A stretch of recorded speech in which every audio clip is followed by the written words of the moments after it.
서울 평화상, 세계 평화와 인류 화합의 The Seoul Peace Prize was established to foster an atmosphere of true harmony and friendship in commemoration of the 24th Olympic Games held in Seoul in 1988. 하겠습니다.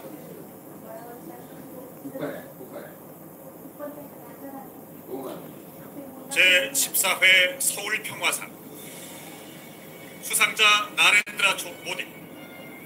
서울 평화상 문화재단은 세계 평화와 인류 화합에 크게 이바지한 귀하의 공적을 인정하여 제14회 서울 평화상을 드립니다. 2019년 2월 22일 서울 평화상 문화재단 이사장 권이혁. Seoul Peace Prize Cultural Foundation has awarded Prime Minister Narendra Modi with the 14th Seoul Peace Prize in recognition of his distinguished contributions to world peace and the harmony of mankind. February 22nd, 2019, Seoul Peace Prize Cultural Foundation Chairman Kwon Hee-hyuk. 네, 여러분 큰 박수로 축하해 주시기 바랍니다.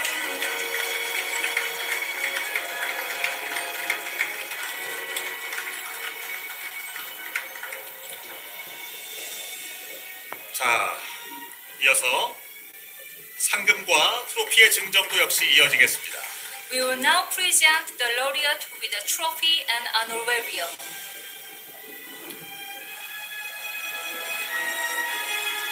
자, 잠시 기념 촬영이 있겠습니다. We will now take a commemorative photo. Will the laureate be so kind as to hold the trophy and pose for the photo? Thank you. 네. 멋진 포즈를 취해주고 계십니다.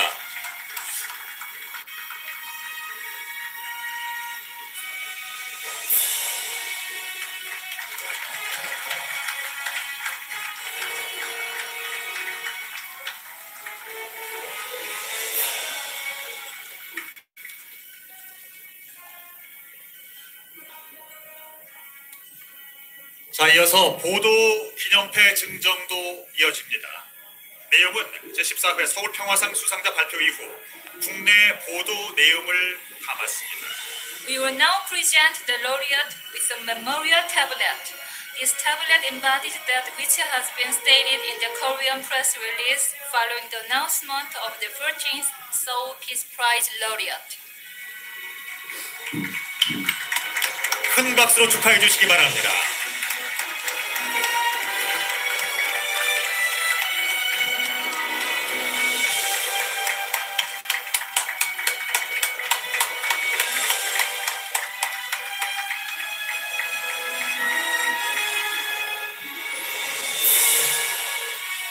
네, 다시 한번 축하드립니다.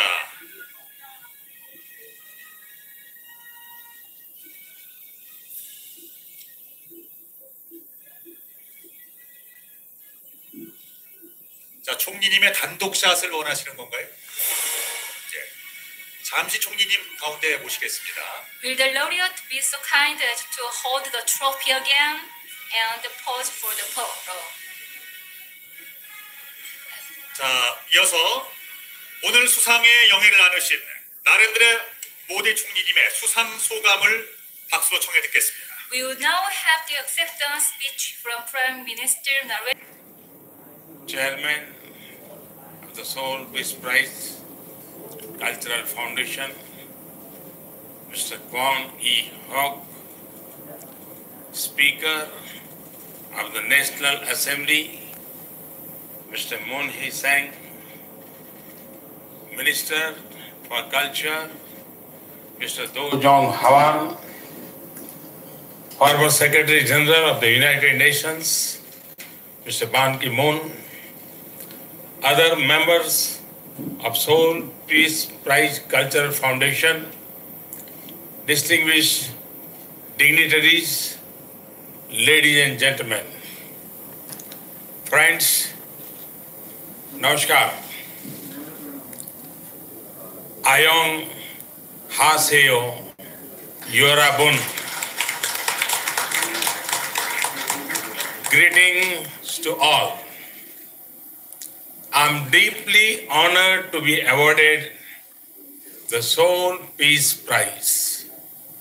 I believe that this award belongs not to me personally, but to the people of India.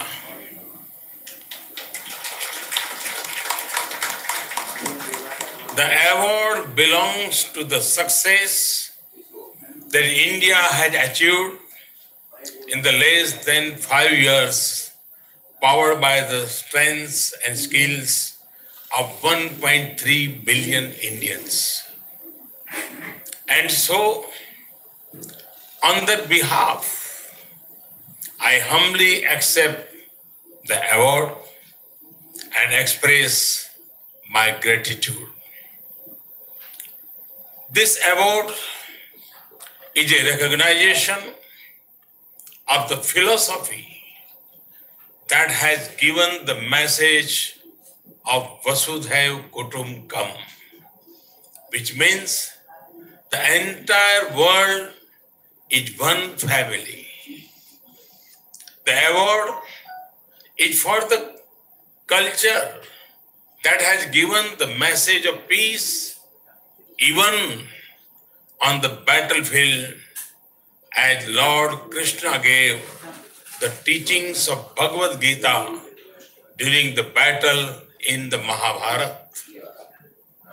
This award is for a land where we are taught Om Dayo Shantihi Antariksh Guma Shantihi Prithvi Shantir Apah Shantir Aushadhaya Shantir Vanaspataya Shanti Vishwadeva Shanti Brahma Shanti Sarvabhaum Shanti Shanti Evam Shanti Sama Shanti Edi Om Shanti Shanti Shanti, which means may there be peace everywhere, in the sky, in the space, all over planet, in nature. May there be eternal peace. And this award is for the people who have always put societal good above individuals' ambitions. And I'm honored that this award is being conferred on me in the year that we celebrate the 150th birth anniversary of Mahatma Gandhi.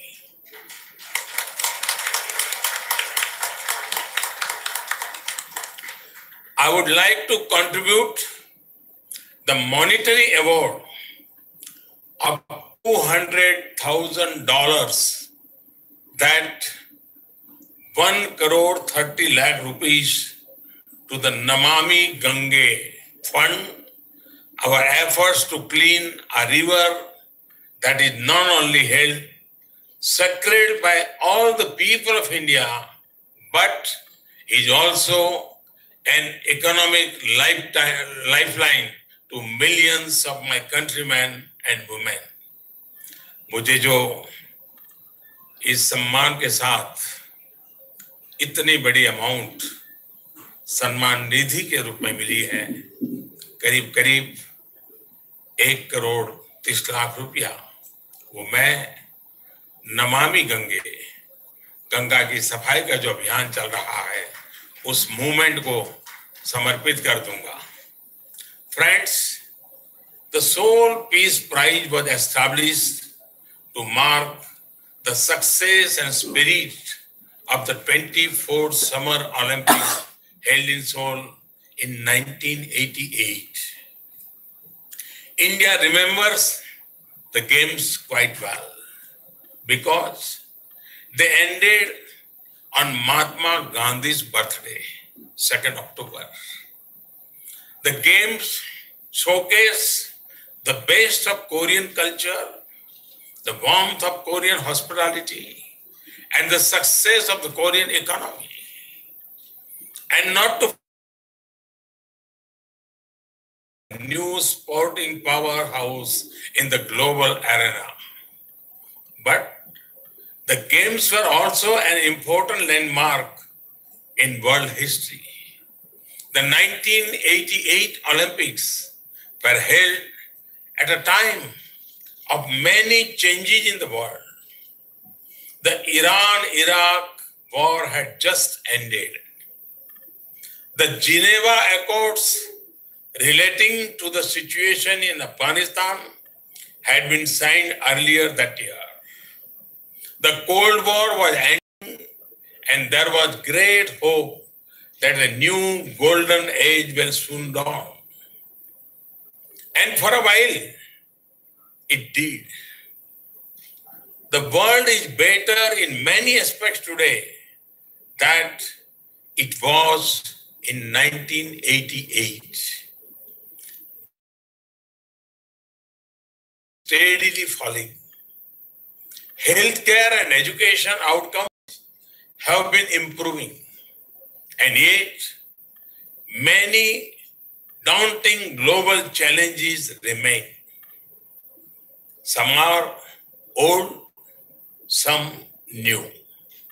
A few months before the Seoul Olympics, the first public warnings about climate change were sounded. Today, it is recognized as a big threat to humankind. A few weeks before the Seoul Olympics, an organization called Al-Qaeda was formed. Today, radicalization and terrorism have become globalized and are the biggest threats to global peace and security.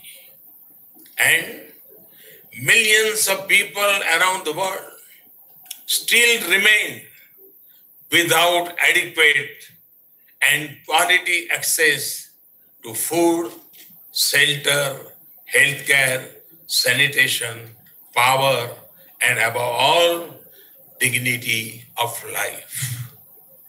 Clearly, it's to be done. The solution to the hardship we face, and India is doing her part. We have been working to improve the well-being of the people of India, who form 1/6 of humanity. India is today the fastest growing large economy in the world, with strong economic foundations, fundamentals. This has been possible because of the major economic changes that we have introduced. Flagship initiatives such as Make in India, Skill India, Digital India, Clean India have contributed to visible social. We have focused on financial inclusion, access to credit, last mile connectivity, and support to small and medium enterprise so as to spread development across the country and enrich all the citizens of India. The Swachh Bharat Abhiyan is making India clean from a sanitation coverage of around 38% in 2014. The number today stands at 98%. The Ujjwala Yojana is improving the lives of our rural women through use of clean cooking fuel. Ayushman Bharat is providing health care and insurance to 500 million poor and vulnerable people. And through these initiatives and many more, we have contributed to holistic development of India's march towards achievement of the United Nations Sustainable Development Goals. In all our efforts, we are guided by Mahatma Gandhi's teaching that we should recall the face of the poorest and the weakest person that we have ever seen and ask ourselves if the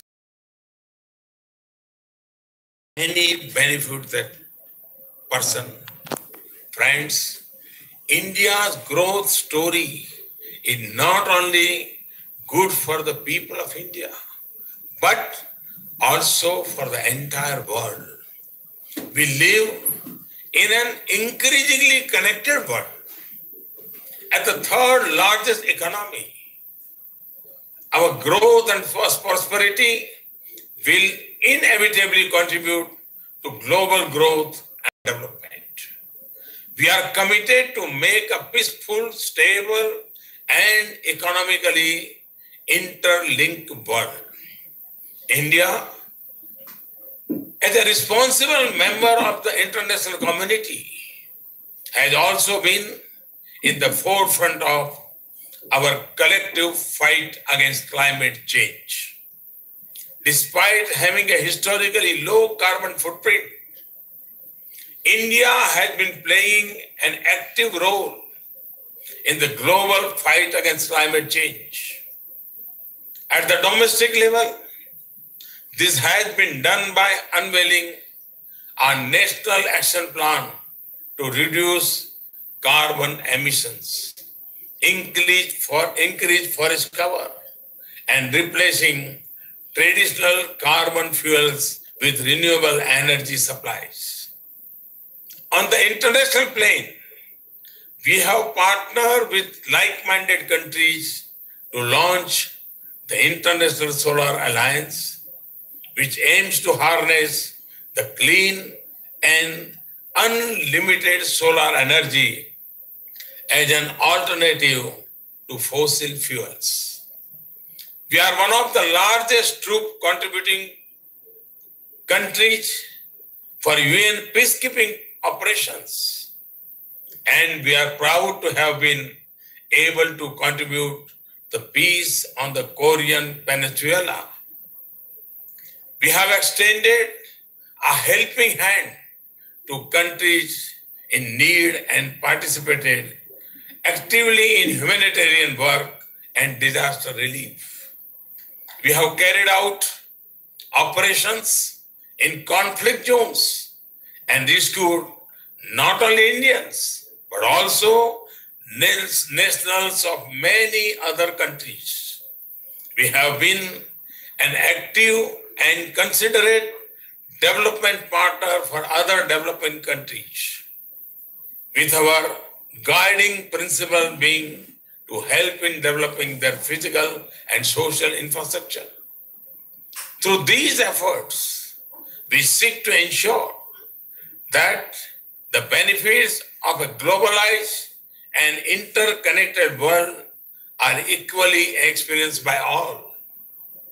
Over the past 2 years, my government has renewed interaction and forged new partnership across continents. In the East Asian context, we have redefined our engagements with countries in the region, including with the Republic of Korea under our Act East policy. I am glad to hear an echo of our approach in President Moon's new Southern policy. Friends, India has been the land of peace for ages. The people of India have practiced the concept of peace and harmonious coexistence for thousands of years. With hundreds of languages and dialects, many states and major regions, India is proud to be one of the most diverse nations in the world. We are proud that ours is a land where people of all faiths, beliefs, and communities can prosper. We are proud that ours is a society based not only on tolerance, but on celebration of different and diverse cultures. Friends, like Korea, India has also suffered the pain of cross-border strife. Our endeavor towards peaceful development has only too often derailed by cross-border terrorism. While India has been the victim of cross-border terrorism for over 40 years, all nations today face this grave threat which respect no borders. The time has come for all those who believe in humanity to join hands to completely eradicate terrorist networks and their financing, supply channels, and counter terrorist ideology and propaganda. Only by doing so can we replace hate with harmony, destruction with development, and transform the landscape of violence and vendetta into a postcard for peace. Friends, progress over the past years toward peace and the Korean Peninsula has been heartening. President Moon deserves all the praise for the role he has played in overcoming the legacy of mutual distrust and suspicion between the DPRK and the international community and bringing them to the discussion table. This is no small achievement. I state again my government's strong support to the ongoing dialogue process between the two Koreas and between the USA and DPRK. As the popular Korean saying goes, Shijagi Bhanida. A good beginning is half the battle. I have every confidence that with continued efforts from the Korean people, peace will soon prevail on the Korean Peninsula.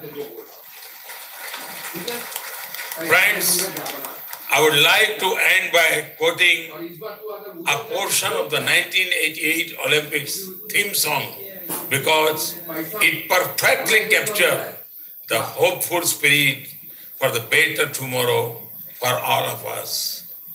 Hand in hand, we stand. Hand in hand, we stand.